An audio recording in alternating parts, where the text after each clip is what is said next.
Hi everyone, I'm presenting QVAC PayGuard. Most wallets only check a transaction after it's already built and ready to sign.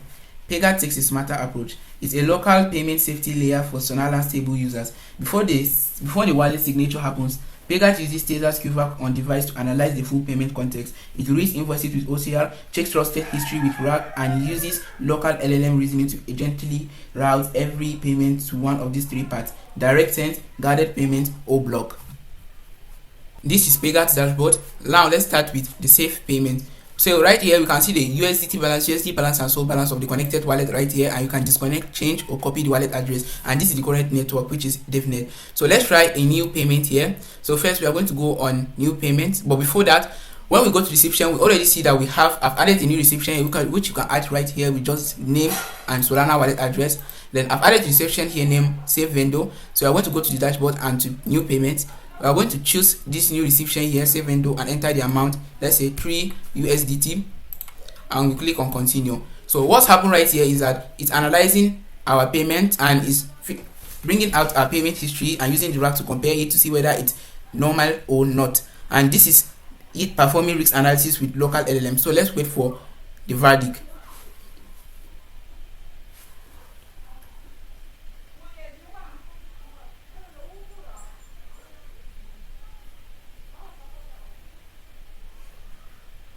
PayGuard verdict is safe. Route is direct send.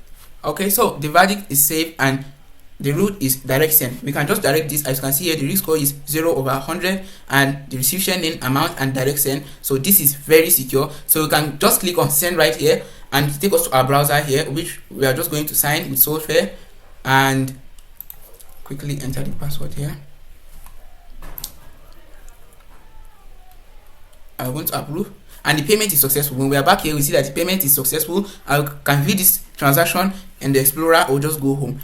So the second scenario here is the guarded payment, which we are going to do right here. So first we are going to new payment, and we are going to choose our vendor here. Then we are going to enter amount of 3, and we are going to choose USDT. Then we upload an invoice. So this invoice doesn't match what we wrote here, which is the wallet address right there and the amount right there. So we are going to import it. We're going to import this invoice. So right here you can see that the wallet address is not same with the wallet address right here, and the amount is not same either. So this is going to dictate it, and it's going to suggest we do a guarded payment. Let's analyze it. So right now it's running a QVAC OCR on the document, so it's bringing out information on the document to compare it with the payment history, and then to perform a risk analysis with the local LLM. PayGuard verdict is review. Route is guarded payment. Okay, so this is the verdict, which is reviewed. The uploaded document does not match what the entered fields are. So guarded payments is safer than direct payment. So this is being by the OCR LLM. So this is what it suggests. Risk score is at 100. So we can do guarded payment here, and this guarded payment is a on-chain program or an escrow that guards down money in an on-chain vault for a certain amount of time before the user will be able to claim it, or before that time the sender can be able to cancel it and bring back his USDT or USDC or his stablecoin.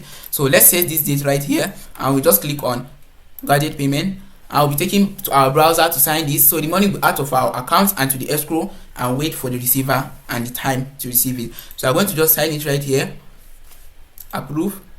So it's successful, it's signed, and we can also view it on the Explorer or just go home. So the third scenario right here is we have the block. So the block, let's try out the block. So we go to new payment, and okay, let's try with new wallet address. A new wallet address that's not in our reception list. We try it here, and we are going to try amount. Let's say 500 USDT right here. We're going to say urgent need by Archim store. So what it's going to do right here is that it's going to track any word in the memo that is suspicious, or any document we upload here that is suspicious to this. So I'm going to just use the memo here. I'm going to go with continue, and we'll wait for it to analyze and give us a verdict. Okay, PayGuard verdict is block. Route is block. Okay, so the route right there is verdict is blocked. This payment consists of suspicious scam-like context and should not be signed. So this is what LLM has agreed on, and we can see that from the language you put in the memo, it is not normal, so it suggests we block it. But if the user is very sure of this transaction, he can direct send it or just cancel it right here. So this is what PayGuard is used for. It's used to protect stablecoin users from scams and other ways. And right here we have the history tab, which you can see all payment history, the guarded payments tab, which you can see the payments we have sent to guarded, and we can cancel it or leave it. And on the receiver's PayGuard, he can see a place to accept this payment when the time has reached. And we can see the decision tabs here and the dashboard. We also have a presentation right here, which this link is also in our repository, where we go in details with what PayGuard is and the QVAC powered pre-signed payment review from OCR, RAG, Element to Root. Thank you for listening.